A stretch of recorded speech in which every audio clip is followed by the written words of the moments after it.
Thoppumpady Saint Reetha സ്കൂളിലെ ഹിജാബ് വിവാദത്തിൽ സ്കൂളിന് വീഴ്ച സംഭവിച്ചെന്ന് വിദ്യാഭ്യാസ മന്ത്രി വി ശിവൻകുട്ടി. വിദ്യാർത്ഥിനിയെ ഹിജാബ് ധരിച്ചതിന് പുറത്താക്കിയത് ഗുരുതര കൃത്യവിലോപമെന്നും ഹിജാബ് ധരിച്ച് സ്കൂളിൽ വരാൻ വിദ്യാർത്ഥിനിക്ക് അനുമതി നൽകണമെന്നും മന്ത്രി ആവശ്യപ്പെട്ടു. പ്രശ്നം പരിഹരിച്ചതിന് ശേഷമുള്ള മന്ത്രിയുടെ നിലപാട് ശരിയായില്ല എന്ന് സ്കൂൾ മാനേജ്മെന്റ് പ്രതികരിച്ചു. പള്ളുരുത്തി സെന്റ് റീത്താസ് സ്കൂൾ ഹിജാബ് വിവാദത്തിൽ സ്കൂളിന്റെ നിയമാവലി അനുസരിച്ച് മുൻപോട്ട് പോകാമെന്ന് കുട്ടിയുടെ പിതാവ് മാനേജ്മെന്റിനെ അറിയിച്ചതിന് പിന്നാലെയാണ് മന്ത്രി വി ശിവൻകുട്ടിയുടെ ഫേസ്ബുക്ക് പോസ്റ്റ്.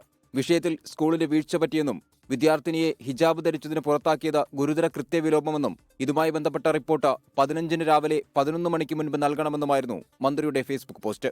മന്ത്രിയുടെ പ്രസ്താവനയ്ക്കെതിരെ സ്കൂൾ മാനേജ്മെന്റ് രംഗത്തെത്തി. സ്കൂളിന് ഓർഡർ ലഭിച്ചിട്ടില്ലെന്നും സ്കൂൾ നിയമാവലി അനുസരിക്കുമെന്ന് കുട്ടി അറിയിച്ചിട്ടും മന്ത്രിയുടെ നിലപാട് ആശങ്ക ഉണ്ടാക്കുന്നതെന്നും സ്കൂളിന്റെ അഭിഭാഷക അഡ്വക്കേറ്റ് വിമല ബിനു പറഞ്ഞു.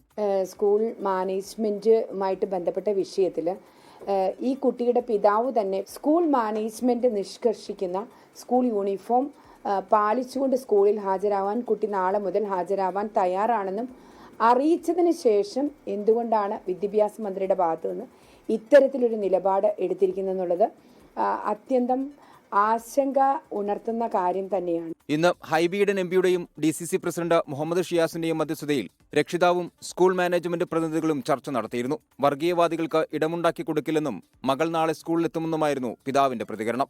ഇവിടെ പഠിക്കുന്ന പിള്ളേരെന്ന് പറയുമ്പോൾ നമ്മുടെ കുട്ടികൾ തന്നെയാണ്. അവരുടെ വിദ്യാഭ്യാസം മുടക്കിക്കൊണ്ട് ഇങ്ങനെ എന്തിനാണ് ഇവരിങ്ങനെ ചെയ്യുന്നത്? അടുത്ത ദിവസം സ്കൂളിലോട്ട് പോകും. വരും. നാളെ രാവിലെ 8:45 വിഷയവുമായി ബന്ധപ്പെട്ട യോഗം നടക്കും. യോഗത്തിന് ശേഷം നിലപാട് അറിയിക്കുമെന്നും സ്കൂൾ മാനേജ്മെന്റ് പറഞ്ഞു. 24 കൊച്ചി.